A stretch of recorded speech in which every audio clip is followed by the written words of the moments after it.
acceptés par celui qui n'est pas venu pour eux. Regardons maintenant ce que va dire Jésus à plusieurs personnes qui pensaient l'avoir... Bon, ça, on a déjà réfuté ça. Hein. Déjà, ça, c'est de l'ignorance, déjà. Parce que ça, c'est l'histoire de Jésus avec la femme cananéenne, où Jésus a éprouvé sa foi. C'est ça qui prend. Et moi, je suis clair, je soutiens ça à Mordicus, parce que c'est pas seulement là que Jésus a parlé. Quand tu présentes cet argument pour dire que c'était une épreuve, maintenant, si la personne discute, il y a d'autres versets, Jésus a parlé après. Quand Jésus dit dans Matthieu 24, verset 14, cette bonne nouvelle du royaume sera prêchée dans le monde entier. Dans le monde entier. Pour servir de témoin à toutes les nations. Ça veut dire quoi?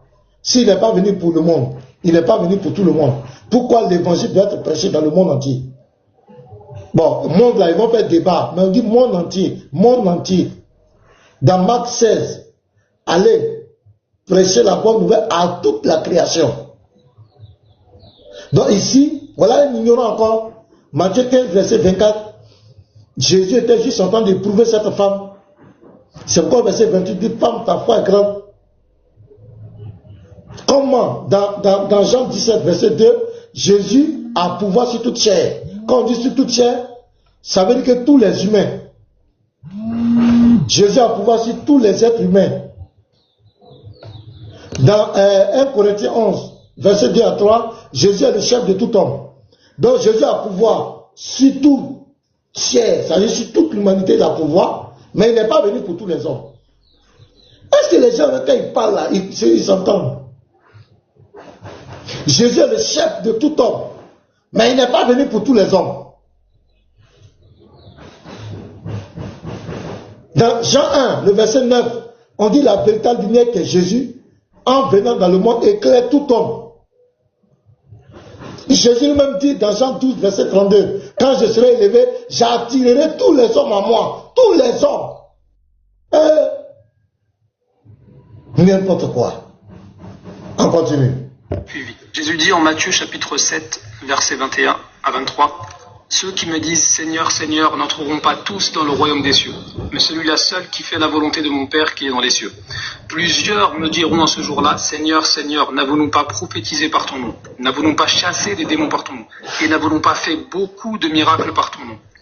Et ces gens, c'était pas n'importe qui. C'était des gens qui considéraient Jésus comme leur Seigneur. C'est des gens qui croyaient qu'ils pouvaient prophétiser au nom de Jésus, qui pouvaient chasser des démons et qui pensaient faire beaucoup de miracles au nom de Jésus. Mais malgré ça, Jésus va leur dire quoi? Alors je leur dirai ouvertement, je ne vous ai jamais connu. Retirez-vous de moi, vous qui commettez l'iniquité. La réponse de Jésus est très sévère. Il leur déclare ouvertement et non pas discrètement qu'il ne les a non pas connus mais jamais connus. Et Jésus leur demande même de se retirer. Il ne souhaite même pas qu'ils restent avec eux. Mais pourquoi Jésus va les renier aussi sévèrement? Parce qu'ils n'ont pas accompli la volonté du Père. Parce qu'ils ont commis l'iniquité. Et quelle iniquité plus grande que font les chrétiens, qui transgressent le plus grand des commandements, en servant un autre... Donc Jésus connaît les chrétiens. Il n'a pas dit que Jésus n'est pas venu pour nous. Donc ce texte-là, il dit que ça parle des chrétiens. Voilà l'autocole. Donc ça parle des chrétiens. Mais Jésus dit au verset 21, ceux qui me disent Seigneur n'entreront pas tous. Ça veut dire qu'il y a un groupe qui va rentrer. C'est français, non? C'est ce que je voulais dire même. C'est qu'il y a un groupe qui va rentrer. Tu as vu? Ils citent ce verset-là, mais ils ne le comprennent pas. Vous-même, vous entendez, ils ne vont pas tous rentrer. Donc, il y a une partie qui va rentrer. Mais cette partie-là, c'est quelle partie? Est-ce que c'est des musulmans? Il les connaît? Lui-même, dans son texte, il se réfute. Lui-même, dans son texte, il se réfute. Tu dis, Jésus connaît ça. Tout seul. Il se met, tu as tout compris, il se met KO lui seul. Donc Jésus connaît les chrétiens. Si tu dis que ce sont les chrétiens, attends, j'ai ramené un peu derrière. Vous allez voir son KO. Oui, vas-y. C'est trop chic même le KO. Des commandements, en servant un autre Dieu que le Père, qui est le seul. Attends, je vais revenir un peu. Mais pourquoi Non, on envoie les cadeaux au pasteur. S'il vous plaît, on tapote, on partage. Parce qu'ils ont commis l'iniquité. Et quelle iniquité plus grande que font les chrétiens? Ils transgressent le plus grand des commandements. Donc, il est en train de nous dire que ce texte parle des chrétiens. Donc, Jésus nous connaît. Seulement Jésus fustige les faux chrétiens. Ceux qui font des miracles, mais qui sont dans l'iniquité, qui prennent son nom, c'est faux prophètes, c'est faux pasteurs, qui prennent le nom de Jésus pour mentir. Donc toi-même, ton titre là, toi-même tu t'es réfuté, toi-même tu t'es mis KO. Tu dis Jésus ne connaît pas les chrétiens. Or, Jésus, toi-même le texte que tu lis, Jésus dit, tous ceux qui me disent Seigneur, Seigneur n'entreront pas tous dans le royaume des cieux. Mais c'est celui-là seul qui fait la volonté de mon Père qui va être sauvé. Maintenant, comme on est dans l'interreligieux, la volonté du Père, on va voir. Hein, Jésus, c'est pas nous seulement, on va prendre Jean 6, on va voir la volonté du Père. On va prendre l'une des volontés du Père. La volonté de mon Père, Jean 6, verset 40, c'est que quiconque voit le Fils et croit en lui ait la vie éternelle, je le ressusciterai au dernier jour. Donc les musulmans sont totalement disqualifiés. Pour les chrétiens au moins, il y a les faux chrétiens que Jésus va rejeter. Mais ici, vous là, la volonté du Père, de Jésus là, c'est que quiconque croit le Fils croit. Est-ce que vous croyez au Fils? Musulman, est-ce que toi tu crois au Fils? Donc toi-même là, par exemple vous-même là, il n'y a même pas un même. Et regardez encore. Est-ce que Jean 3, regardez votre sort. Celui qui croit au Fils a la vie éternelle. Celui qui ne croit pas au Fils ne verra point la vie. Mais la colère de Dieu demeure sur lui. C'est vous-même là. La colère de Dieu est sur vous. Parce que vous ne croyez pas au Fils. La volonté, Jésus dit la volonté de son Père là. C'est que quiconque voit le Fils croit en lui. Et c'est Jésus qui va le ressusciter. Vous ne croyez pas en ça?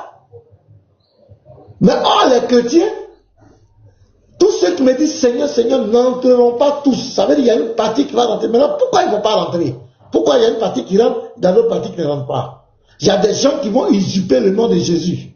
Soit-disant pour faire des miracles. C'est un faux pasteur, c'est un faux prophète. Qui vont prendre du didi, de la sorcellerie, pour venir soit-disant faire des miracles. C'est cela que Jésus va désavouer. C'est clair. Donc, monsieur, toi-même, tu viens de te réfuter. Donc, voici la deuxième vidéo. Ça, c'est le deuxième chaos. On continue. On va voir encore une troisième vidéo. Pourquoi veux-tu nous séparer de Jésus? Pourquoi? Allez, chacun ses promesses. Je suis là, on va faire l'attente. Avant de discuter du concept de Dieu dans le christianisme, ça c'est Zakir Naïf. Prétend être la religion la plus suivie au monde. Il y a 2,38 milliards de chrétiens qui se déclarent chrétiens dans le monde. Mais la plupart d'entre eux ne croient pas aux enseignements de la Bible. Donc, sur le plan du recensement, ils sont les plus nombreux. Mais en termes de pratique, ils sont très peu. Donc, il fait son forum, il est devant les musulmans, il dit les chrétiens sont au moins 2 milliards 38 millions. Mais la plupart des chrétiens ne suivent pas les enseignements de Jésus. C'est un musulman encore. Toutes les vidéos que je suis en train de vous montrer là sont des musulmans, hein? C'est pas kémite. C'est pas que ce sont les musulmans. C'est-à-dire, leur bouche est toujours dans notre Bible. Quand ils se rassemblent, ils ne peuvent jamais se rassembler sans narguer les chrétiens. Il faut toujours fustiger les chrétiens. Il faut toujours rabaisser le christianisme. Voilà. Donc lui aussi vient et dit les chrétiens ne suivent pas les enseignements de Jésus. Donc on va l'écouter. C'est qui suit les enseignements de Jésus? Les Écritures est très rare, mais par habitude, au lieu de dire « je n'appartiens pas à une religion », beaucoup disent « chrétien », surtout dans le monde occidental. C'est ainsi qu'il y a 2,38 milliards de personnes, soit environ 30 à 31% de la population mondiale, qui se revendiquent chrétiennes. Ceux qui pratiquent réellement représentent un faible pourcentage, moins de la moitié, peut-être 20, 30. C'est pas ton affaire. Faut aller, mets-toi de tes oignons. Avant de discuter du concept de Dieu dans le christianisme, je voudrais clarifier certains points. Que l'islam est la seule foi non chrétienne qui fait de la croyance en Jésus-Christ, paix soit sur lui, un article de foi. Hypocrisie. Aucun musulman ne croit en Jésus. Aucun musulman ne croit en Jésus. Jésus dit qu'il est fils de Dieu. Est-ce que vous croyez en ça? Il a dit, dans Jean 5, verset 25, dans Jean 10, le verset 36. Dans Luc 22, verset 70. On lui a même posé la question. Il a dit oui, je suis fils de Dieu. Est-ce que vous croyez en ça? Aucun musulman ne pratique le baptême. Jésus a enseigné le baptême. Le baptême du Saint-Esprit, le baptême d'eau. Vous nous racontez quoi? Vous ne croyez pas en Jésus. Hypocrisie religieuse. La plus grosse en acte, hypocrisie religieuse. Et donc, on croit en Jésus. Vous croyez en quel Jésus? Vous croyez en Kirikou, bébé Kirikou, lui qui parlait au berceau là. C'est à lui que vous croyez. Vous ne croyez pas en Jésus-Christ. Jamais de la vous ne croyez pas en Jésus-Christ. Jésus dit dans son paradis, il n'y a pas Kiki, on ne cherche pas femme. Jésus dit, chrétien ne cherche pas femme. Dans notre paradis là-bas, il n'y a pas rapport sexuel. Est-ce que vous croyez en ça? Vous ne croyez pas? Jésus dit, on est sauvé par la grâce. Est-ce que vous croyez en ça? Vous êtes sauvé par vos œuvres, on va peser vos œuvres. Jésus dit, celui qui croit en lui là, il va directement au paradis, il a la vie éternelle, il ne passe pas en jugement. Est-ce que vous croyez en ça? Jésus dit, il est venu donner sa vie pour ses brebis. Il a donné sa vie comme une rançon. Il s'est sacrifié pour l'humanité. Est-ce que vous croyez en ça? Vous ne croyez pas? Jésus a prédit sa mort et sa résurrection. Vous ne croyez pas en ça? Le Coran dit que Jésus n'est pas mort. Il n'est pas là à la croix. Mais Jésus lui-même, il a prophétisé, il a dit ça plusieurs fois. Vous ne croyez pas? Quelle hypocrisie! Si vous croyez en Jésus, baptisez-vous. Jésus dit de prier en son nom. Vous croyez en Jésus comment? Vous ne priez pas au nom de Jésus.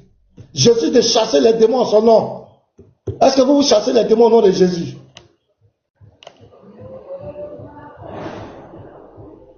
Et tout à l'heure, quand je vais vous montrer une dernière preuve même qui va clore ce débat-là. Jésus n'a jamais enseigné l'islam. Jésus ne connaît pas l'islam. Il n'a jamais été musulman. Il ne connaît pas Allah, il ne connaît pas Mohamed ni Djibril. Il ne vous connaît pas. Jésus ne connaît pas la Mecque, il ne connaît pas la Kaaba. Il n'a jamais parlé de vous. Jamais. Seulement, il nous a mis en garde. Il nous a dit dans Matthieu 24, verset 26, le prophète qui sort du désert, il y a un prophète qui a sorti du désert pour pas qu'on va le suivre. Jésus dit l'évangile doit aller jusqu'à la fin du monde. Matthieu 24, verset 14. Il dit cette bonne nouvelle du royaume sera prêchée dans le monde entier et servira pour servir de témoignage à toutes les nations. Alors viendra la fin. Donc dans le programme de Jésus, l'évangile doit aller jusqu'à la fin. Jésus n'a jamais prévu l'interruption de l'évangile. Vous parlez de quoi? Vous croyez en quel Jésus? Mohamed avait dit enseigner notre législation. Il est venu s'attaquer au christianisme. Il est venu combattre le christianisme. Pourquoi il a malmené les chrétiens? Dans la sourate 9, verset 29, la jizya, pourquoi les chrétiens payaient impôt? À cause de leur foi. Dans la sourate 9, verset 30, pourquoi Allah dit va anéantir les chrétiens? Donc arrêtez de mentir, monsieur. Le problème, tout ce que vous racontez, c'est bien, vous pouvez dire ça devant moi, vous ne pouvez pas venir dire ça devant moi. Vous ne pouvez pas. Voilà, c'est Jésus musulman lui-même, il dit Jésus ne connaît pas les chrétiens. Il prend Matthieu 7, verset 21 à 23, et puis il dit Jésus parle des chrétiens. Mais est-ce que ça va? Il ne nous connaît pas, mais il dit il y a d'autres qui vont rentrer au paradis. Vraiment, vous avez fait ça. Shalom, pasteur Ménard. Vous voyez, ce sont des chaos comme ça, vous mettez, et puis je rigole, et puis on ne comprend pas. C'est incroyable. C'est incroyable. Après des tibias là, t'as fait marrer. T'as pété les plombs. J'ai pas pu me contrôler, pasteur Ménard. J'ai voulu me contrôler, mais je n'ai pas pu. T'étais plus fort que moi. Pasteur Ménard, ils ont passé leur vie à dire qu'un Dieu ne peut pas se faire homme. Comment on va dire Jésus est notre Dieu, un être humain, alors que votre Dieu, il a crâne, il a tibia, il a face, il a deux mains droites. Mais je sais pas.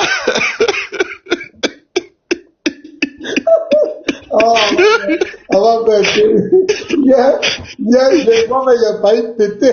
C'est-à-dire, j'étais obligé de me concentrer.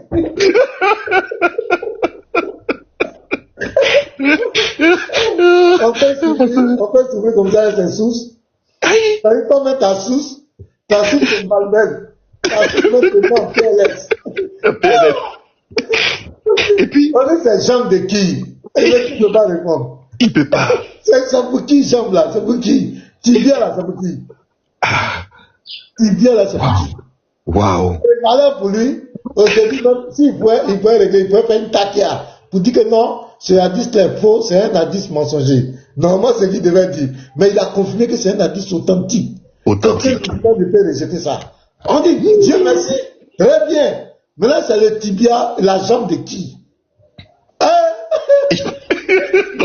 Le monsieur nous envoie au ciel. On est revenu. On a fait un tour en enfer. On est sorti, on est allé aux États-Unis. On est allé en Russie, en Chine. On dit c'est bien de qui? Chambre là, de qui? Non, on a trop de souffrance. Non, on a trop de souffrance même. On a trop de souffrance avec ces gens. On a trop de souffrance. Donc, regardez maintenant. Ok, merci. Je vais finir. J'ai compris là. Aujourd'hui, je vous partage un. Voilà, donc, on va voir quelque chose. Je vais lire quelques versets. Et je vous pose des questions simples. Dans Matthieu 16, le verset 18. Voilà, on va citer les dits de Jésus. On va aller un peu comme cela. Matthieu 16, le verset 18. Et moi, c'est Jésus qui parle. Et moi, je te dis que tu es Pierre, et que sur cette pierre, je bâtirai mon église. Donc Jésus a bâti son église. Jésus parle de son église. Du grec ecclésia, ça veut dire mise à part. Mise à part. Donc Jésus a bâti son église. Il n'a pas bâti une mosquée, sa mosquée. Il ne parle pas de mosquée. Dans tous les dits, Jésus parle d'église. Maintenant, regardez. Acte 20, le verset 28. Qu'est-ce que la Bible dit? Donc, comment il a bâti son église? Prenez donc garde à vous-même et à tout le troupeau sur lequel le Saint-Esprit vous a établi évêque, pour paître l'église du Seigneur. L'église du Seigneur qu'il s'est acquise par son propre sang. Écoutez très bien. Donc Jésus n'a jamais parlé de l'islam. On va aller dans l'Apocalypse, les lettres qui ont été écrites. On va voir s'il y a mosquée dedans. Écrit à l'ange de l'église d'Éphèse. Donc ça, c'est une assemblée. L'église, on peut prendre le temps général, l'église universelle, c'est-à-dire que ceux qui forment la communauté chrétienne invisible que nous on ne voit pas, ceux qui sont au Togo chrétiens, qui croient à la mort, à la résurrection de Jésus, ceux qui reconnaissent Jésus comme leur sauveur personnel, ceux qui sont en Russie, aux États-Unis, c'est ça qui forme l'église universelle là. Ça, c'est ça, l'église universelle, ceux qui sont mis à part, ecclésias, qui sont mis à part et qui croient que Jésus-Christ est le Seigneur, est le Sauveur. C'est ça l'église. Maintenant ici, là, ça parle même c'est local maintenant. Quand il dit écrit à l'ange de l'église d'Éphèse, ça veut dire l'assemblée. C'est une assemblée. Mais là, la question que je vous pose, quand sont ceux qui vont à l'église? Dans les églises, c'est qui? Les chrétiens. Les chrétiens. Non, ce sont les musulmans. Non, ne dites pas ça. Est-ce que vous avez bien? J'ai dit. Non, parce que c'est chrétien musulman, Non, c'est les musulmans chrétiens. Ah, Jésus ne nous connaît pas. Donc ici, Jésus écrit à l'église. C'est à l'église. Il ne parle pas de mosquée. On continue. Ça fait le premier verset. On s'en va encore. Au verset 8. Écrit à l'ange de l'église de Smyrne. Non, ce n'est pas la mosquée. On continue. Jésus ne connaît pas les chrétiens. Au verset 12. Écrit à l'ange de l'église de Pergame. Écrit à l'ange de l'église de Pergame. Non, c'est la mosquée. Jésus ne connaît pas les chrétiens. Des menteurs, des manipulateurs. Vous êtes en train de mentir. Vous êtes obligé de mentir pour légitimer votre religion. Verset 18. Écrit à l'ange de l'église de Thyatire. Non, c'est la mosquée. Voilà. C'est la mosquée. Jésus n'a jamais écrit à une mosquée. C'est toujours à l'église. Mais il ne nous connaît pas. C'est extraordinaire. Voilà, je continue. On dit écrit à la mosquée de Tiati. Voilà, on continue. Écrit à l'ange de l'église de Sardes. Ça, c'est Apocalypse 3, verset 1. Mais il ne connaît pas les chrétiens. Mettez en commentaire, quels sont ceux qui vont à l'église, dans les églises. Verset 7. Écrit à l'ange de l'église de Philadelphie. L'église de Philadelphie. On continue encore. Jésus, on écrit où? Depuis là, il cherche mosquée là, je ne vois pas. Verset 13. Que celui qui a des oreilles entende ce que l'Esprit dit aux églises. Non, aux mosquées. Verset 14. Écrit à l'ange de l'église de la Odyssée. Non, c'est à la mosquée. C'est à eux que Jésus écrit. C'est extraordinaire. Verset 22. Que celui qui a des oreilles entende ce que l'Esprit dit aux églises. Maintenant, regardez le chaos. Ce qui vient, le chaos, mes frères. Apocalypse 22. Ça, c'est le chaos. Là, moi, Jésus, j'ai envoyé mon ange pour vous attester ces choses dans les mosquée. Dans la mosquée. Dans la Kaaba. Dans la Kaaba. Il dit, Jésus ne connaît pas les chrétiens. Hein? Mais c'est dans l'église qu'il a envoyé son ange. Maintenant, donnez-nous où Jésus a parlé de mosquée là. Où il a envoyé son ange dans la mosquée. Peut-être que Elodie connaît. Quand on vous entend parler, ça donne à vomir. Ça donne à vomir. Ça dit, vous êtes obligé de narguer, de mentir sur les chrétiens. Mentir sur la foi chrétienne pour exister. Comment une foi pour exister, pour qu'elle dénigre la foi des autres, pour qu'elle rabaisse l'autre pour exister. Ça n'a pas de sens. Je donne le proverbe encore. Écoutez mon proverbe préféré.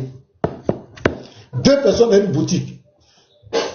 Abba Père à sa boutique. Le frère Carmon Joseph à sa boutique.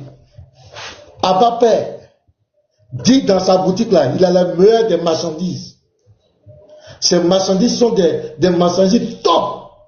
Avec garantie même de 100 ans. Il a la meilleure. Carmon aussi à sa boutique. Abba Père dit qu'il a la meilleure des boutiques, il a les meilleurs produits. Maintenant, il faut présenter ça. Abba Père dit non. Il faut qu'il ait dénigré la boutique de Joseph. Donc, il ne présente plus les meilleures marchandises de sa boutique. Il va maintenant s'attaquer à la boutique qui jette Carmon, simplement. Mais ça n'a pas de sens. Si tu crois que ta boutique est meilleure, il y a les meilleures marchandises, présente ça aux gens. Mais pourquoi tu laisses tes meilleurs produits là pour aller t'attaquer aux produits des autres? Oui, mes chers amis, moi je sais que mes produits là, ce que j'ai là, c'est meilleur, c'est pour tout. Je n'ai pas besoin de dénigrer quelqu'un. Je présente mes produits, simplement. Je ne fais que présenter mes produits. Mais pourquoi eux, ils ne présentent pas leur meilleur produit là? Pourquoi ils veulent toujours rabaisser le produit? Maintenant, quand Abba Père fait ça, il s'attaque à la boutique de Carmon. Donc Carmon, ses produits, c'est du n'importe quoi. N'allez pas là-bas. Carmon, il n'est pas bien. Ces produits-là sont falsifiés. Ces produits-là, c'est du Shintok.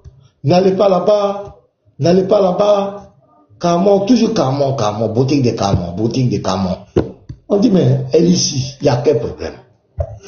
Toujours boutique de Carmon. Mais Carmon aussi est fatigué. Carmon dit, mais il y a quoi? Donc Carmon aussi décide maintenant de répondre. Lui aussi va t'attaquer au produit de Elixir. Elixir maintenant commence à menacer Carmon. Non, tu es mal élevé. Voilà, tu n'es pas bien. Voilà, toi là tu es mauvais. Voilà. Là je ne parle plus avec toi. Toi là. Je vais t'envoyer devant les autorités. On veut qu'on te mette en prison. Alors que critiquer l'autre boutique, là, il est à l'aise. Il faut que cette année-là, c'est la fin de ton monde, tu vas mourir, c'est fini. Tu te parles. On dit, il y a quoi? Tu as parlé de ces produits depuis longtemps. Lui, là, Carmon n'a rien dit. Mais là, Carmon t'a touché un peu, tu pleures. Tu menaces les gens. Tu dis, Carmon est mal élevé. Elixir. Mais tout le monde va voir que ça ne va pas. Mais c'est pas toi qui parlais du gars, toujours tu étais en train de dire que ces produits sont falsifiés, ces produits sont pas bons, ne n'allez pas là-bas, ne regardez pas ces produits, le type ne parlait pas, il te regardait. Parce que lui, carrément, lui, il est dans son coin. Il ne peut que présenter son produit. Il n'a pas. C'est toi qui es toujours derrière lui. C'est quand on vient dire, est-ce que le portable qui est dans ton truc, est-ce que c'est bon? Non, carrément là, lui, pour lui, il n'est pas bon. Hein. Pour lui, là, c'est falsifié. Pour lui, là, on dit, faut présenter pour toi. Voilà la situation qu'on vit aujourd'hui. Ce sont eux qui mettent leur bouche dans notre foi. Ce sont eux qui veulent ramasser notre foi. Partout dans les réseaux sociaux. Qui disent tout et n'importe quoi sur notre foi. Et quand le chrétien répond, ça devient de la malhonnêteté, de la haine. De la haine. Pas ça, il faut bien parler. Ils disent quoi? Voilà. C'est comme ça, voilà. Pourquoi tu parles à cela? Voilà. Pourquoi ils sont mal éduqués? Voilà. Mais je vais vous dire une chose, retenez bien. Enregistrez. Vous ne pourrez jamais briser notre détermination. Il faut que ça rentre dans votre tête. Vous ne pourrez jamais briser notre détermination. Tant que vous allez parler de notre ligne de foi, tant que vous allez parler de notre foi, on parlera de votre foi. Tant que vous allez rabaisser notre foi, on rabaissera votre foi. Il faut que ça rentre dans votre tête. Vos menaces point zéro là, on n'en a rien à foutre. Il faut que ça rentre dans votre tête. Arrêtez de rêver. Arrêtez de rêver. Vous ne pourrez jamais fermer la bouche d'un débatteur chrétien. À commencer par moi, pasteur Ménard. Personne d'entre vous n'a le culot. Parce que moi, je sais le véritable Dieu. En termes d'argument, vous ne pouvez pas me faire tomber. Jamais. C'est quoi, vous avez compris? Il faut fuir les débats maintenant. Maintenant, là où vous voulez partir, là, allez-y, vous allez tomber. Encore. Parce que vous allez laisser des traces. Voilà. Vous aussi, vous avez parlé. Vous avez laissé des traces, vous avez beaucoup parlé. Parlez de moi. C'est moi, je parle de moi, je ne parle pas des autres. En termes d'argument, vous ne pouvez pas. Là où vous voulez rentrer, là, vous ne pouvez pas. Hier, on m'a envoyé une vidéo, j'ai regardé, il y a un qui dit, moi j'ai rendu témoignage, et dans ce témoignage-là, lui il va prendre ça pour m'envoyer devant les autorités. D'abord, tu ne connais même pas en quelle année ce témoignage, l'action s'est passée, tu ne connais pas. C'est tellement malheureux, tu ne connais pas. Et tu ne connais même pas la suite de l'histoire. Faut pas dire. Hein? Tu vas comprendre. Donc, vous ne pouvez pas. Vous perdez votre temps. La seule solution, c'est de fermer la bouche sur la foi des chrétiens. Laissez les chrétiens en paix.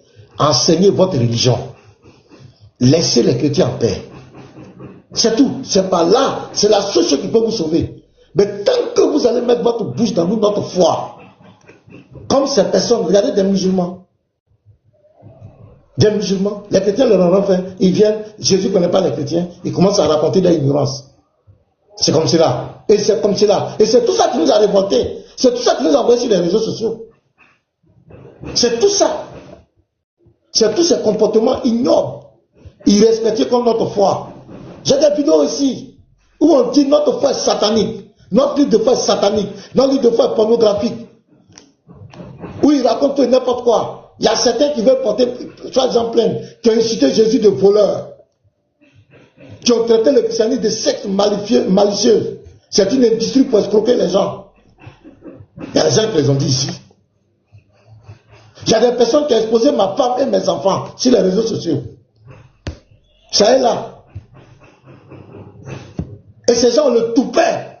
Non, ça dit que dans la vie là, c'est extraordinaire. Ça dit, il y a des gens, ça dit que quand le diable veut te perdre là, quand le diable veut te perdre, il te pousse, tu ne vois pas. Ta haine, ta veuve, tu ne comprends pas. Tu t'en vas, tu ne comprends pas. Continue seulement. Ta haine t'a aveuglé. Va. Continue. Le diable te pousse. Arrivé à un moment donné, il te lâche. Au moment où tu as ta rencontre, derrière fermé, c'est fini pour toi. Donc, écoutez Satan. Vous allez comprendre vos douleurs. Donc, mes bien-aimés, je vous ai montré cette vidéo pour vous faire comprendre l'esprit dans lequel nous sommes. Et nous devons nous focaliser sur ça. Nous devons rester dans l'interreligieux. Nous sommes là pour les Écritures. Nous n'avons pas besoin de suivre ces personnes qui veulent nous trimballer dans des débats inutiles. Si en Côte d'Ivoire, la Côte d'Ivoire est un pays laïque, si quelqu'un dit ce téléphone est son Dieu, ce n'est pas ton affaire. Ça ne te regarde pas. C'est son Dieu, c'est son choix. La Côte d'Ivoire est un pays laïque. La Côte d'Ivoire n'est pas basée sur la charia ou bien je ne sais pas sur quoi. La Côte d'Ivoire est un pays laïque. Chaque citoyen est libre de pratiquer la religion de son choix.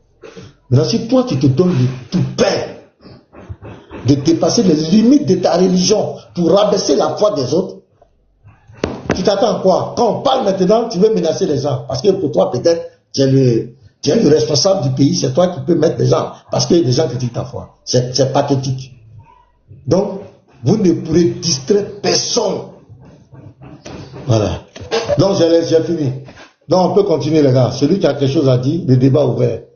Est-ce que Jésus connaît les chrétiens, mais il ne les connaît pas? Musulman, tu crois que Jésus connaît l'islam, là. Il faut monter ici. Tu vas nous dire, depuis quand Jésus a parlé de l'islam? Ben, pasteur, moi, ce que je voulais dire, c'est que, voilà, je pense que il peut pas faire autrement que de s'attaquer à la foi chrétienne, parce que vous le savez, l'islam a été conçu pour attaquer la foi chrétienne. C'est ça l'objectif premier, le but premier de l'islam, au fait. Donc l'esprit derrière, c'est un esprit antichrist. Donc c'est cet esprit-là qui les dirige, qui les inspire et tout. Donc il peut pas faire autrement que ça. Sauf qu'aujourd'hui, ils ont la malchance de rencontrer des apologètes qui ont du répondant. Donc ils vont sauf que souffrir, au fait. Ils vont sauf que souffrir. Voilà, Dieu a suscité des personnes comme pasteur Anomena, et voilà. Donc ils vont subir, au fait. Ce sont des victimes. Allah va les utiliser, mais c'est eux qui vont payer les pots cassés. Donc c'est ça, ils ne peuvent pas faire autrement, parce que c'est ça l'esprit derrière l'islam. C'est ça, cet esprit, c'est un esprit antichrist. Donc cet esprit ne peut que attaquer la foi chrétienne. Est-ce que vous voyez? Donc c'est ce que je voulais dire. Merci Joseph. Voilà, shalom les frères, shalom. Au fait, parce que moi ce que j'ai voulu dire concernant la vidéo, vraiment, il faut dire que ces gens-là, ce sont des provocateurs. C'est-à-dire, eux là, tant qu'ils ne parlent pas de nous là, leur religion n'a pas de sens. Il faut toujours, c'est-à-dire, peu importe tout ce qu'ils vont dire, là, il faut qu'ils nous fustigent, au fait. Ils vont parler de nous forcément. Il n'y a pas un jour, ils vont faire les prédications sans nous mentionner. On ne sait pas qu'est-ce qu'on les a fait. Qu'est-ce qu'ils nous veulent au juste? Tantôt, vous dites qu'on est perdu. Tantôt, vous dites que non, Jésus ne nous connaît pas, etc., etc. Maintenant, c'est dans cette même Bible que vous prenez pour justifier votre religion et autres. Et moi, lui-même qui a fait que j'ai connu tous ces débats religieux, c'est toujours ce mec Diané là, c'est toujours lui. C'est lui qui fait un live, il n'y a pas un jour, il va faire un live purement islamique. Toujours, tout son live qu'il fait là, c'est basé sur les chrétiens. On ne sait pas ce que nous les chrétiens on l'a fait au juste, monsieur. On ne sait pas. Mais toujours il fait les lives sur nous, pour nous dénigrer. Et quand on apporte les réponses à ces mensonges qu'il donne, il trouve que non, c'est ça les qui sont mal élevés. Il y a tout élément la vidéo que vous avez montré là, que non, si tu adores Jésus, pas arrêter d'adorer parce que Jésus même, il connaît pas, la vidéo m'a fait tout de façon. C'est-à-dire, c'est lui qui fait qui doit aller au paradis, qui doit pas aller au paradis. Jésus ne sera pas sauvé. Un musulman qui se lève, voilà. la manger les rassasiés, vous qui suivez Jésus qui ne sera pas sauvé. Mais quand on répond, vous êtes mal élevé. Regardez-moi des gens comme cela. Non, pas ça, c'est ça. Un jour. Ouais. Oui, frère, je te parle, Au lieu de dire entre toi de lire là, toi même monte à être versé ici. Faut prendre, Bozi. Voilà, tu veux monter, faut monter, il y a une place qui est là. Voilà, invitez-le. Voilà, invitez Bozi.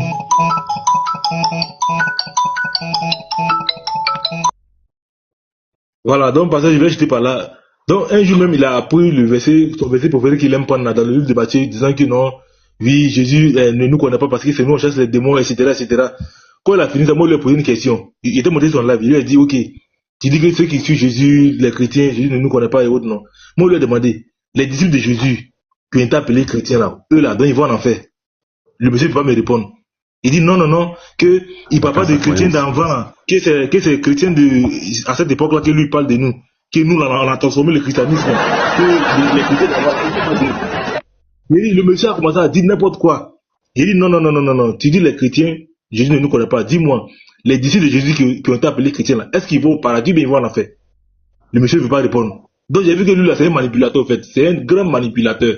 Voilà, c'est ce que j'ai voulu dire. Shalom. Merci. Si je peux dire quelque chose. Ok. Shalom. Excusez-moi le frère. Et Pasteur Ménard et tout le monde, vous savez, vous voyez ce qu'on appelle un incubateur.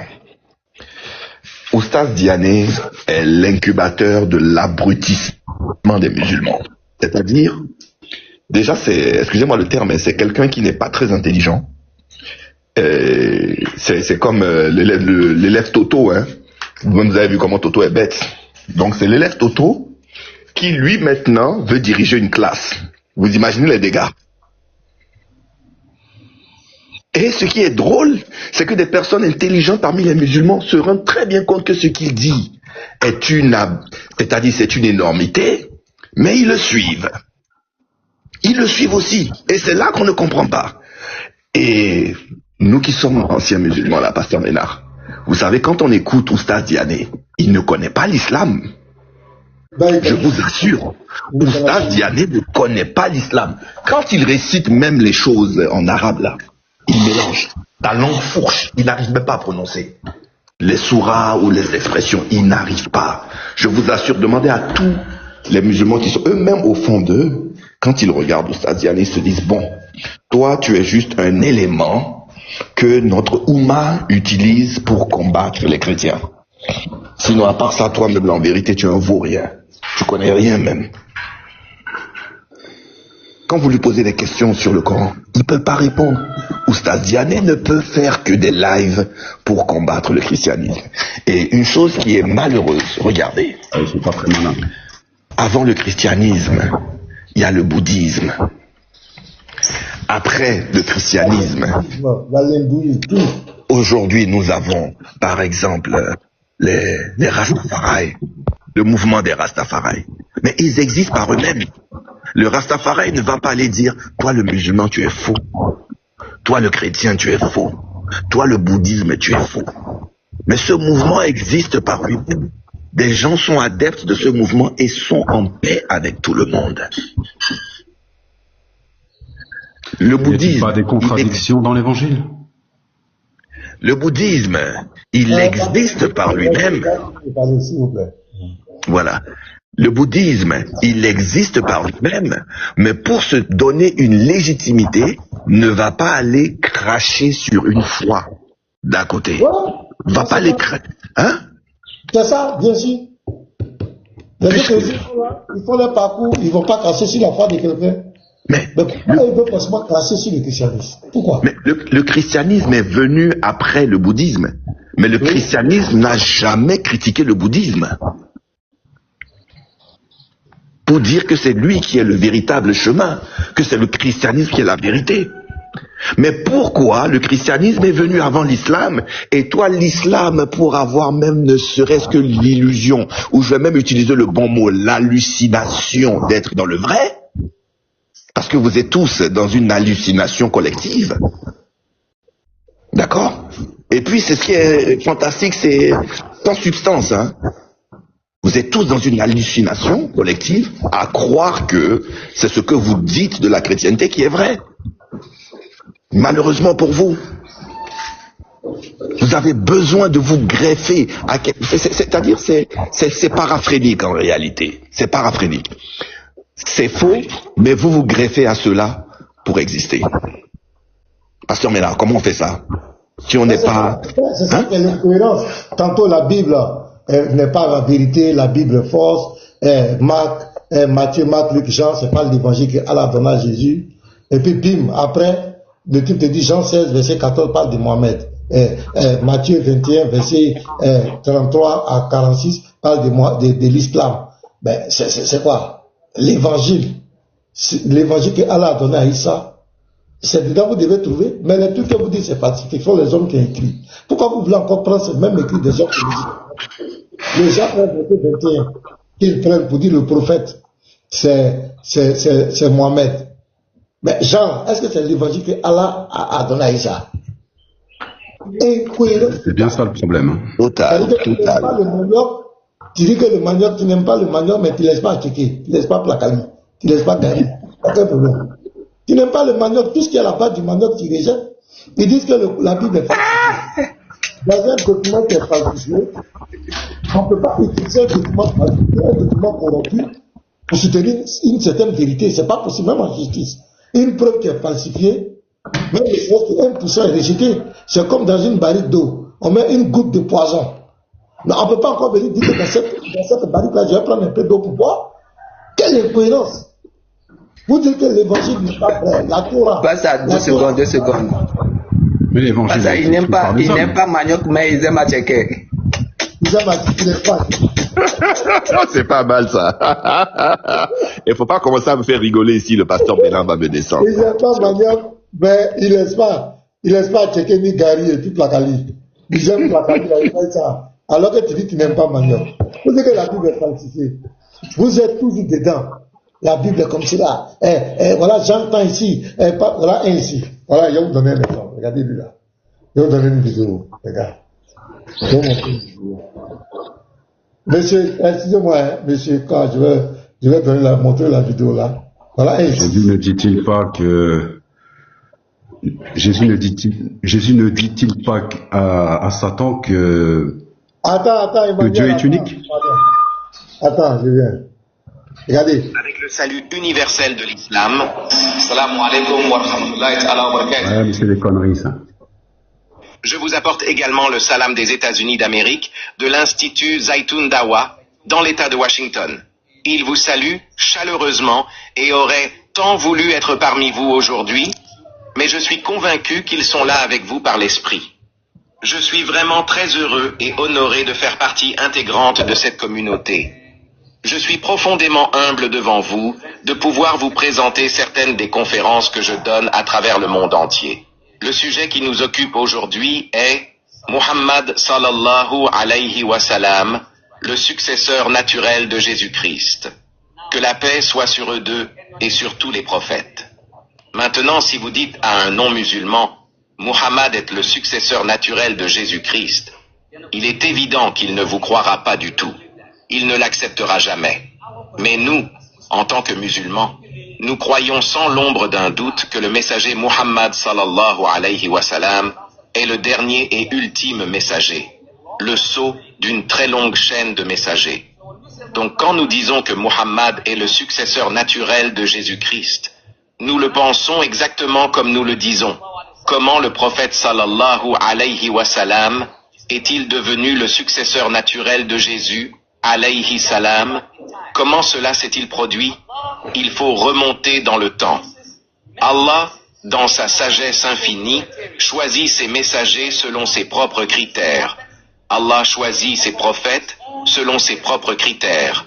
Permettez-moi de vous donner quelques exemples.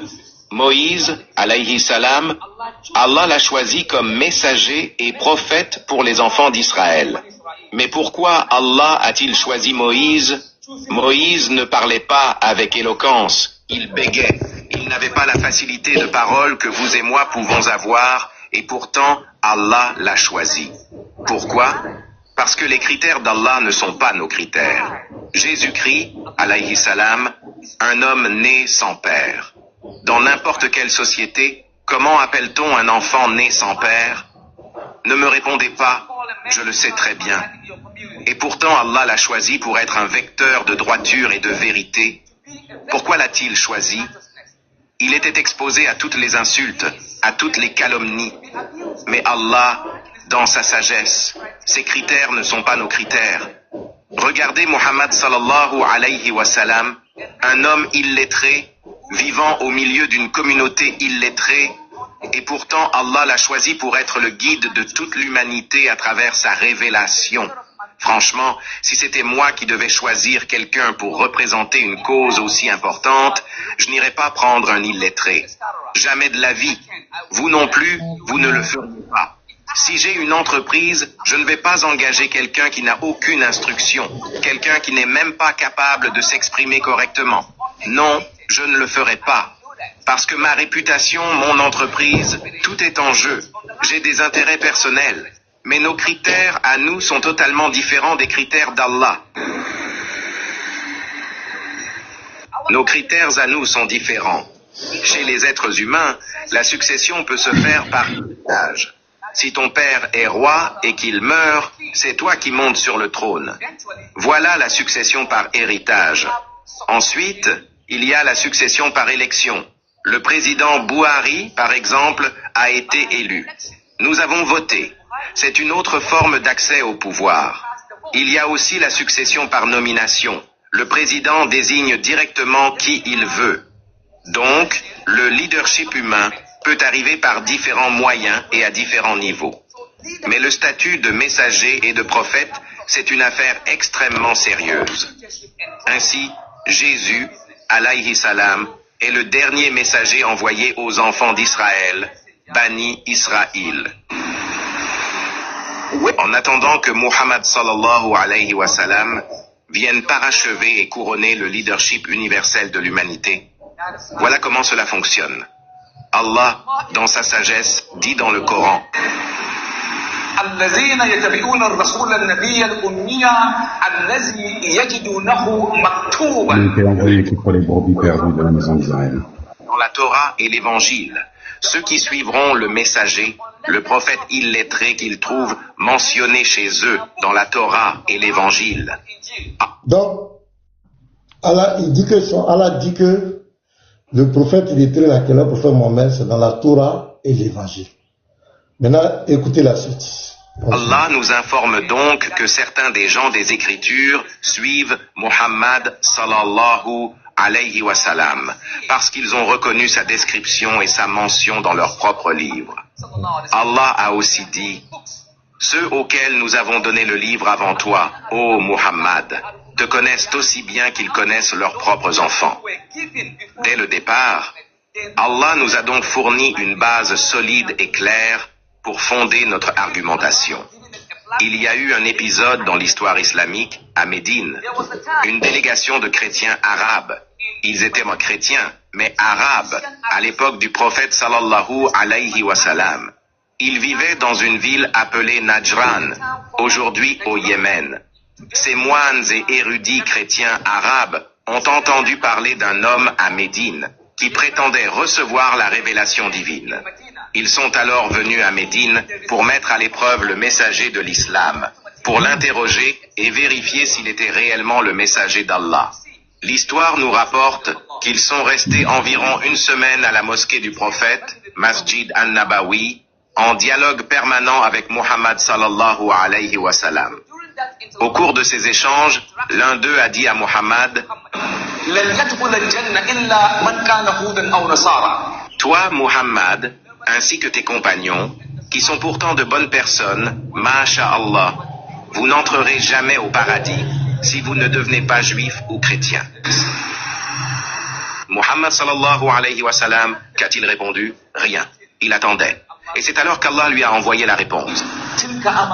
Allah a dit: c'est là leur vœu pieux, leur wishful thinking. Puis Allah a dit: Allah a dit: c'est là leur vœu pieux, leur wishful thinking. Puis Allah a dit: dis-leur, apportez donc votre preuve, Burhan, qu'ils apportent la preuve qui les ferait entrer au paradis et qui nous enverrait en enfer. Allah a dit: chaque fois qu'ils font une telle affirmation, demande-leur leur burhan. Quel est leur burhan? Leur burhan, c'est la Bible. Ma Bible dit ceci, ma Bible dit cela, etc. Voilà leur burhan. Allah a donc dit: chaque fois qu'ils avancent ce genre de prétention, dis-leur, apportez vos livres, qu'on regarde dedans. Et alhamdulillah, nous avons analysé leur burhan. Et à partir de cette analyse, je vais vous présenter des preuves tangibles, des faits irréfutables, des faits tellement solides que vous ne pourrez pas les contester, pour démontrer que Muhammad sallallahu alayhi wa sallam est bel et bien un messager envoyé par Allah Azza wa Jal. Vous savez... Donc c'est dans la Bible maintenant, il va aller prouver la véracité de son prophète. Mais lui, il ne croit pas à la Bible. Auquel cas, Allah dit, il est écrit dans la Torah et l'Évangile. La Torah pour le musulman, ce n'est pas Genèse, Exode, Lévitique, Nombre, Deutéronome, non. L'Évangile pour le musulman, ce n'est pas Matthieu, Marc, Luc, Jean. Il faut qu'on soit clair. Donc normalement, la Sourate 7, verset 157, si on doit chercher leur prophète, c'est dans la Torah que Allah a donné à Moussa, pas à Moïse, et Moussa. Mais cette Torah, tu ne la verras jamais. Trouver leur prophète, ça doit être dans l'évangile que Allah a donné à Issa. Cet évangile, tu ne le verras jamais. C'est une parole en l'air. Ça restera en l'air jusqu'à la fin du monde. Aucun musulman ne peut te présenter ça. C'est une parole en l'air, comme d'habitude. Donc le pauvre musulman est obligé de faire quoi? Puisqu'il y a ça n'existe pas. Il est obligé de manger son totem. Il est obligé de revenir encore dans un livre. Donc, dont lui-même, il a dit qu'il s'est falsifié. C'est dedans encore le pauvre musulman va venir. Parce que la promesse d'Allah là-bas, comme d'habitude, ce sont des promesses en l'air. Ça ne s'accomplit jamais. Ce sont des paroles en l'air. Où est l'évangile qu'il a dans l'Aïcha? Où est l'évangile? C'est pas Matthieu, c'est pas Marc, c'est pas Luc, c'est pas Jean. Oh, il dit que c'est dans cet évangile-là que Mohamed a écrit, est mentionné. Sur la 7, verset 157. Donc, Genèse, Exode, Lévitique, Nombre, Deutéronome, c'est pas là-bas que les musulmans doivent chercher Mohamed. C'est pas possible. Parce que ça, c'est pas la Torah que Allah a donné à Moïse. Parce qu'ils disent que ces livres-là c'est des livres falsifiés, ce sont les hommes qui ont inventé. Ils discutent. Donne-nous la preuve. Est-ce que c'est Moïse qui a écrit ça? Ils ne sont pas d'accord avec ça. Maintenant, donnez-nous la vraie Torah. Donnez-nous le vrai évangile. C'est là que ça devient pathétique. C'est là que le film fait.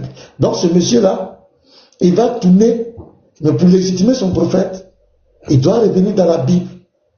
C'est un peu long, sinon c'est le Jean 16, verset 12, qu'il va venir prendre. Donc c'est dans le livre de Jean. Il ne va pas aller prendre l'évangile que Allah a révélé à Issa. Non. Mais c'est dans les livres qui ont été inventés, les livres qui ont été écrits par les hommes. C'est dedans, il va venir chercher son prophète. Quelle incohérence intellectuelle. Quelle misère morale. C'est pathétique. C'est pas possible. On ne peut jamais prendre un document falsifié pour soutenir une quelconque vérité.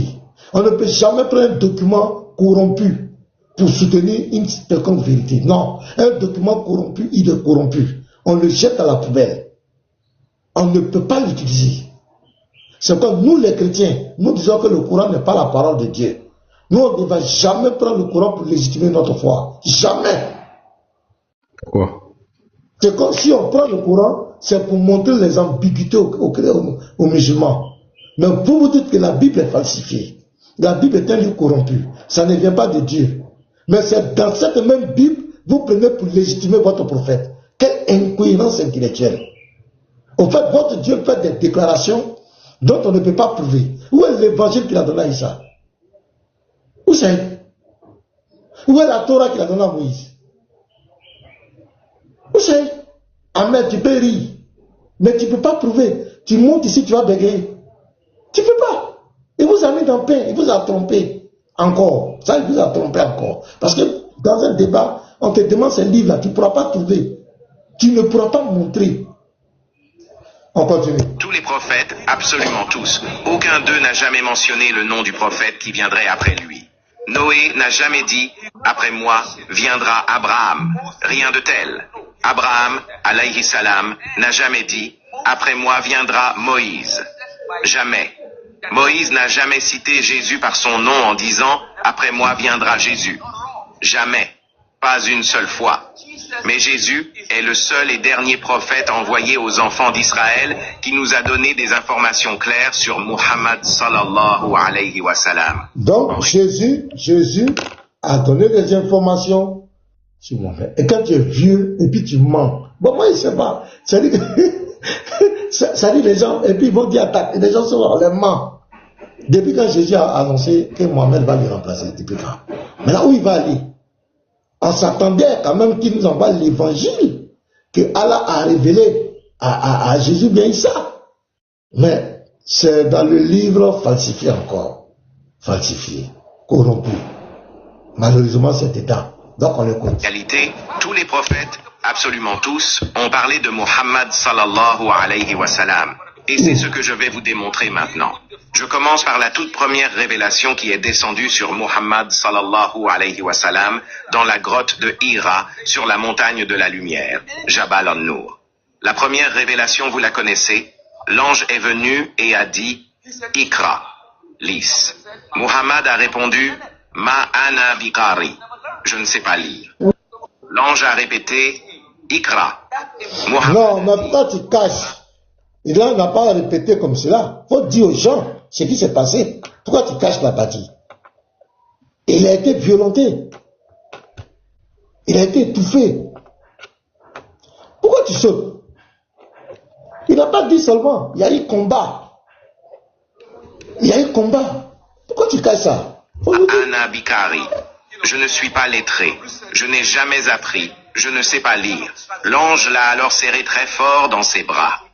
Cet embrassement, selon la majorité des savants et des chercheurs, a provoqué une sorte de transmission directe. Non. Que l'ange disait, Non, faut pas mentir. D'abord, mensonge. Attends, je viens. La première fois qu'il a dit à l'ange, je ne sais pas lire, l'ange l'a bloqué, l'ange l'a coincé.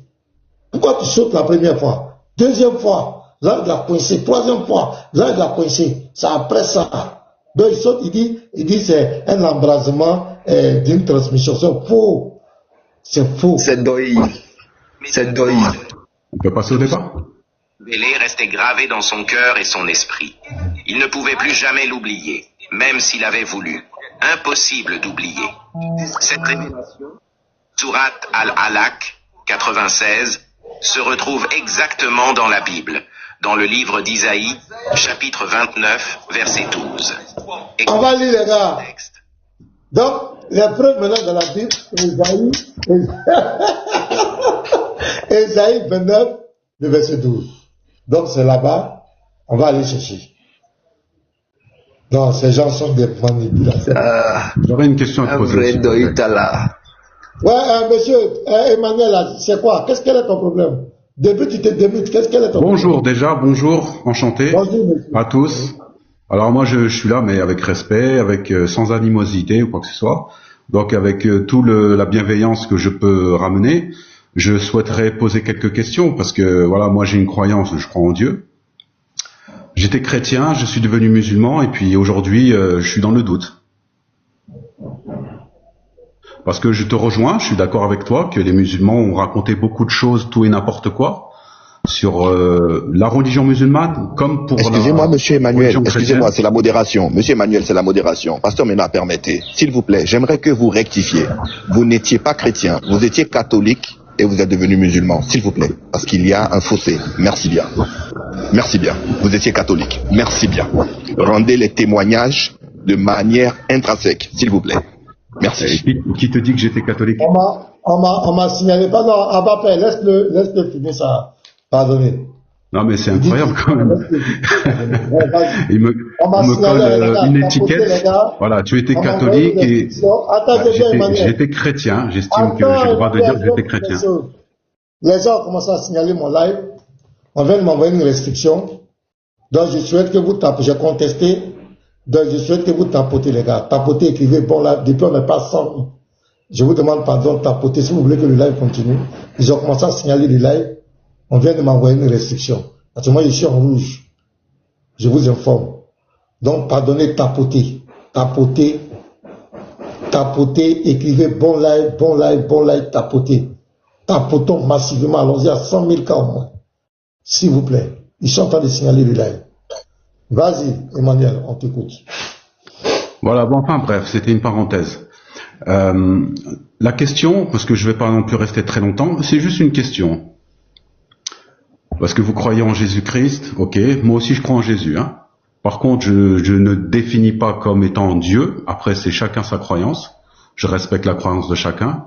Comme chez les musulmans, on croit que Jésus est un prophète. Comme chez les chrétiens, on croit que Jésus est Dieu. Et certains croient qu'il est prophète, hein, comme chez les témoins de Jéhovah, je crois. Et les juifs n'y croient pas du tout. Bon, moi la question que je vais te poser, c'est est-ce que Jésus a écrit les évangiles? Est-ce que Jésus, dans le sens où il y a 4 évangiles qui sont reconnus par l'Église, comme il disait, catholique, et il y a d'autres évangiles, comme les évangiles apocryphes, qui sont, il y a plus de 80, je crois, évangiles apocryphes. Vous savez, c'est quoi les évangiles apocryphes? C'est ceux qui sont pas reconnus, qui sont rejetés. Donc, parmi tous ces évangiles, qui a pris l'autorité de dire que celui-ci vient de Jésus et celui-là ne vient pas de Jésus? Ok, merci beaucoup. D'abord, Jésus a donné la responsabilité aux apôtres. Décrit dans Matthieu 28, le verset 19 à 20. Il leur a donné la grande commission. Enseignez-leur ce que je vous ai prescrit. Dans Luc 10, verset 16, il dit, celui qui vous écoute m'écoute, celui qui vous rejette me rejette. Dans Marc 4, verset 11, il leur a confié, il dit, le mystère du royaume leur est confié. Dans Luc 24, le verset 48, il dit, vous êtes les témoins. Dans Acte 1, le verset 8, il dit, vous recevrez le Saint-Esprit et vous serez mes témoins à Jérusalem, dans la Judée, jusqu'aux extrémités de la terre. Donc, il a donné l'autorité, il a donné le pouvoir aux apôtres d'écrire. Maintenant, comment reconnaître que les 4 récits, c'est pas 4 évangiles, c'est 4 récits, c'est 4 témoignages. Il n'y a qu'un seul évangile. Il n'y a pas 4 évangiles, il n'y a qu'une seule bonne nouvelle. Comment les autres, les écrits ont été déterminés apocryphes? Tout est basé sur la morale de Jésus. Parce que, par exemple, un évangile qui dit que Jésus aurait couché, par exemple, avec Marie de Magdala, il a eu 2 enfants. On sait que, moralement, Jésus ne peut jamais faire ce genre de choses. Donc, ça, c'est l'hérésie. Il y a d'autres évangiles qui disent Jésus dit qu'il n'est pas le Messie. Comme l'évangile de Balabé, il dit que Jésus n'est pas le Messie. Donc, les récits qui ont été maintenus, soit c'était des disciples, des apôtres directs de Jésus, comme Matthieu et Jean, ou bien les disciples des apôtres directs. Est-ce que tu comprends? Voilà comment les 4 récits, et depuis, c'est pas l'Église catholique qui a choisi, hein, depuis même le 1er siècle, ces 4 récits de l'évangile qui étaient déjà autorité dans la communauté chrétienne. Tu permets que je réponde? Ces 4 témoins. Tu peux te muter, il va finir de t'expliquer. Comme ça, laisse-le finir. Tu ne pourras pas comme ça, Emmanuel. Et tu le laisses finir et comme ça tu réponds. J'écoute. Voilà. Donc la première question, est-ce que c'est Jésus qui a écrit? J'ai dit non. Il a donné mandat aux apôtres. J'ai donné les versets. Ça c'est un. Deuxièmement, tu as dit comment les 4 ont été choisis. J'ai dit déjà au 1er siècle, ces 4 récits faisaient autorité. Comment les autres ont été déclarés apocryphes, c'est toujours lié soit à la morale, à la moralité de Jésus. Quand tu viens, par exemple, il y a d'autres évangiles qui disent que Jésus, quand il était enfant, il tuait les enfants. Parce que Jésus ne peut jamais faire ça. Donc on le met à la poubelle. Est-ce que tu comprends? Et d'autres sont venus tardivement. Il y a d'autres récits qui sont venus tardivement qui n'ont aucun lien avec les apôtres, les disciples directs des apôtres. Donc eux aussi, on les a mis à l'écart.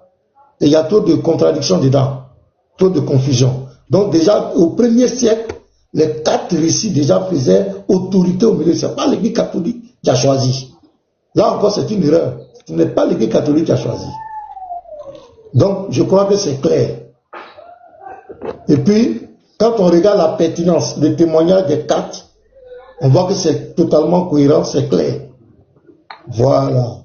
La moralité de Jésus est respectée. Ça répond à l'enseignement, à l'esprit du Christ.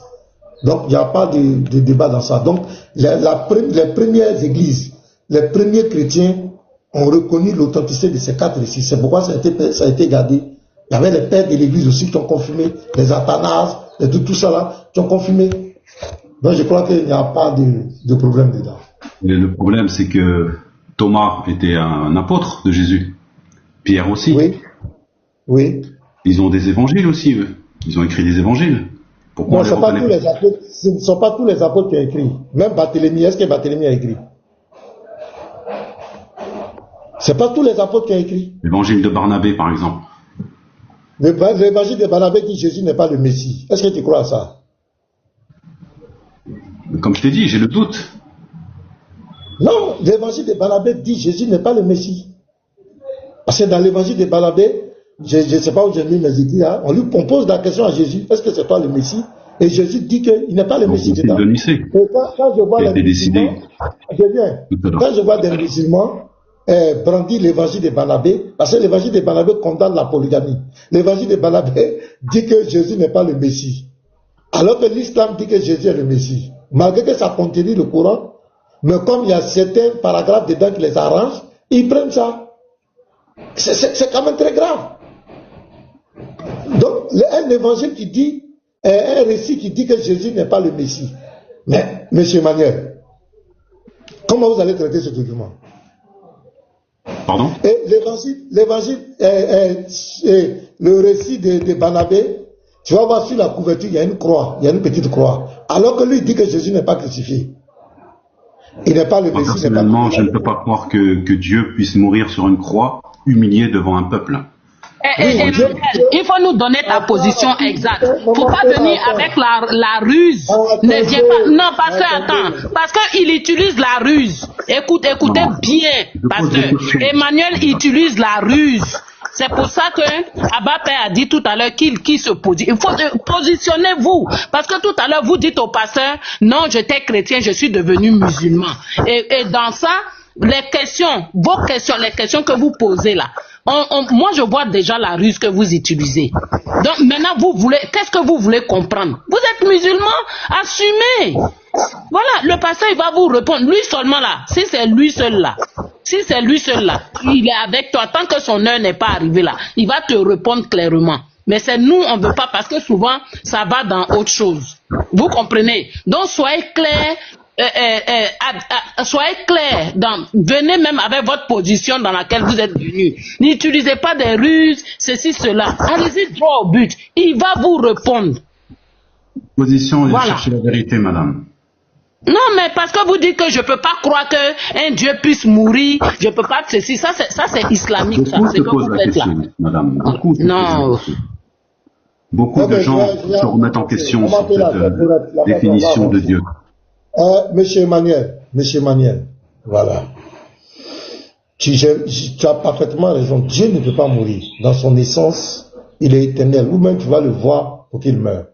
Il ne peut pas mourir. Je te lis un verset. Hébreux 2, le verset 14. Voilà.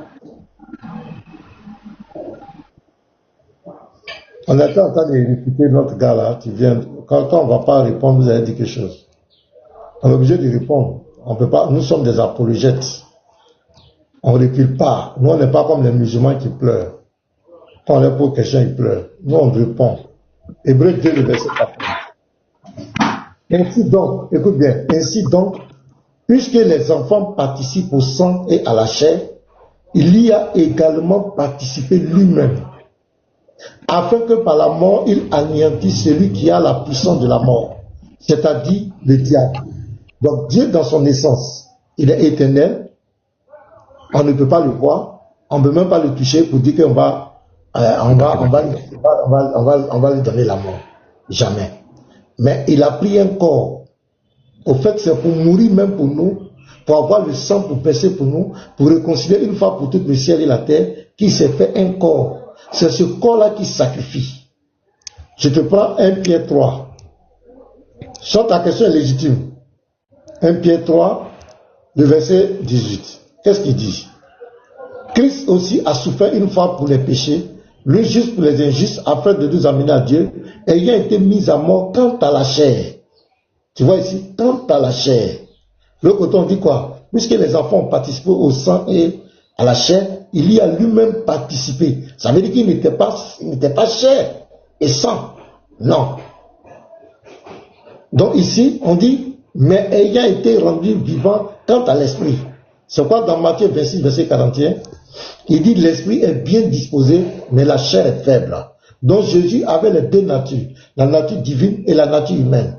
C'est sa nature humaine qu'il a sacrifiée en remplacement des taureaux, des sacrifices qu'on offrait dans l'ancienne alliance. Donc il se fait encore, il fait une fois le sacrifice, il se pourvoit lui-même, il devient le sacrifice lui-même, il devient le sacrificateur et il agrée lui-même le sacrifice. Il se pourvoit lui-même pour sauver l'humanité. Donc c'est un acte d'amour qu'il pose pour l'humanité. Il se prend, et comment on appelle, il se présente comme la rançon pour toute l'humanité. Donc c'est un acte qu'il a posé lui-même devant lui pour nous sauver. Voilà. Maintenant regardez ce que la Bible dit ici. Pour ceux qui sont en train de lire en commentaire, regardez. Je vais lire deux versets. Je vois que la Bible vous connaît tellement. Car la prédication de la croix est une folie pour ceux qui périssent. C'est parce que tu dois périr que ça te fait rire. C'est une folie pour toi. Mais tu es d'accord pour un Dieu qui va te faire passer obligatoirement en enfer, qui va peser tes yeux. Là, tu es d'accord. Là, tu ne ris pas. Là, tu es d'accord. Moi, je préfère un Dieu qui se fait un corps, qui se sacrifie pour moi, qu'un Dieu qui me demande de me dire et de dire mon semblable. Sourate 9, verset 111. Ton Dieu te demande de dire les gens, de te dire pour avoir le paradis. Moi, je préfère un Dieu qui se fait un corps, qui se sacrifie pour moi. Donc, je résiste la prédication de la croix est une folie pour ceux qui périssent. Mais pour nous qui sommes sauvés, elle est une puissance de Dieu. Donc, ta réaction démontre la véracité de la Bible. Parce que pour que cette parole s'accomplisse, il faut qu'on voie les fous. Maintenant, regardez un autre verset. Je prends 2 Corinthiens 4. Il faut que la Bible s'accomplisse. La Bible, c'est pas camarade de quelqu'un. 2 Corinthiens 4, le verset 3 à 4. Si notre évangile est encore voilé, comme actuellement tu es voilé, il est voilé pour ceux qui périssent. Verset 4, qui les a voilés? Pour les incrédules, dont le Dieu de ce siècle a aveuglé l'intelligence. C'est pourquoi tu ne peux pas comprendre l'amour de Dieu. Tu ne peux pas comprendre cette grâce de Dieu. C'est une folie pour toi. Parce qu'ils ont aveuglé ton intelligence. C'est pourquoi tu es prêt à aller en enfer climatisé. Tu es prêt à aller là-bas. Mais quand on te dit que Dieu lui-même s'est pourvu pour te sauver, tu dis que c'est une folie. Parce que tu dois périr pour les incrédules dont le Dieu de ce siècle a aveuglé l'intelligence. Pourquoi? Pourquoi il a aveuglé? Afin qu'ils ne puissent pas briller la splendeur de l'évangile. C'est une bonne nouvelle. Tu ne peux pas voir ça. De la gloire de Christ qui est l'image de Dieu. Donc, monsieur, Dieu ne peut pas mourir dans l'éternité. Il est éternel. Mais Dieu s'est fait un corps. Et il a sacrifié le corps là pour nous sauver. Il a fait par amour pour nous. Parce que quand on aime, on est prêt à faire tous les sacrifices. Quand on aime, on est prêt même à dépasser les limites de soi. C'est pourquoi Jésus a dit dans Jean 15, verset 3, il n'y a pas de plus grand amour que de donner sa vie pour ses amis. Il dit, je donne ma vie et je la reprends. Personne ne l'autre. C'est moi-même, je donne ma vie et je la reprends. Donc voici un peu la réponse. Nous, on va continuer notre vidéo. Si tu as quelque chose à dire, dis-le, on va continuer notre vidéo. C'est votre croyance. C'est votre croyance. Merci. Merci de respecter notre croyance. C'est comme ça on vit en paix. C'est notre croyance. Bien sûr. Ça ne t'intéresse pas, monsieur Emmanuel? Tu ne veux pas cette grâce de Dieu? Moi, je suis un serviteur de Dieu. Voilà. Et je crois en la Torah. Je crois en la Torah, en l'évangile et au Coran. Voilà. Tu crois en tout? Merci. Moi, je crois en tout. Tu crois en tout. Toi, tu es spécial, hein? Je crois au message de Dieu qui est dans la Torah déjà au début. Si tu dis tous ces cocktails, parce que d'abord, si tu dis tous ces cocktails, ça va. Parce que les hommes ont beaucoup manipulé les textes religieux, que ce soit chez les musulmans, les chrétiens et même les juifs. J'ai dit, le Coran contredit la Torah. Le Coran contredit l'évangile. Donc si tu prends toutes ces contradictions pour mettre en toi, bon, je ne sais pas ce que tu vas devenir. Hein. Parce que le Coran, c'est la négation totale de la Torah et de l'évangile de Jésus. Donc si tu veux croire à tout ça, tu vas prendre le faux, le vrai, mettre en toi. Bon, je ne sais pas ce que tu vas être confus. Donc le monsieur dit, la vidéo ici, le monsieur dit, Pasteur, s'il te plaît, je lui dis un mot, puis je me mute. Emmanuel, Tu Oui. crois en ce Dieu qui a fait des choses, qui a dit aux gens de faire des choses avant-hier en Australie. Tu crois en ce Dieu-là? Non, Tu ça crois en c'est ce des sunnites. Dieu-là? Ça c'est des Bon, ça, sunnites. c'est C'est certaines C'est de quoi? branches islamiques. C'est de quoi? Ce sont des Maman sunnites. Péla, faut laisser Mais ces gens c'est pas de des musulmans, eux? C'est pas des musulmans? Moi, je ne crois pas en la tradition islamique. Je te Maman demande, Péla. est-ce que c'est des musulmans ou pas? Qu'ils soient sunnites ou chiites. Oui, c'est comme les chrétiens qui ont fait du peuple noir des esclaves. Est-ce que je dois Oh, c'est croire faux, arrête à de leurs croyances? mentir. Bah oui. Les ancêtres blancs, bah oui, ils ont commis l'esclavage sur les noirs. Les Arabes alors. Ben, maman, est-ce qu'elle m'entend même? Maman Péla. C'est bon, est-ce que tu papa, m'entends? c'est bon, je me tais. Je me tais. Voilà, les sujets d'actualité de tout cas, faut laisser ça. Voilà. Nous, on est dans l'interreligieux. Il faut laisser ça. C'est pas. Ouais, c'est voilà. pas notre. Parce qu'en fait, Il y a des politiques oui, là-bas. chez les musulmans, il y a des branches musulmanes qui sont radicaux, comme chez les chrétiens. Après, la foi, c'est la foi. Voilà. C'est On quel croit en un Dieu. branche chrétien qui est radical là? C'est quel branche chrétien qui est radical? C'est quel chrétien? Où les chrétiens sont Pour moi, radicaux? personnellement, c'est les sunnites. Les sunnites, quand ils suivent la tradition musulmane, c'est-à-dire les hadiths, d'accord, ils suivent des paroles rapportées, attribuées aux prophètes. Comme pour les évangiles, qui sont les apôtres qui ont rapporté ce qu'ils ont vu de Jésus. Voilà.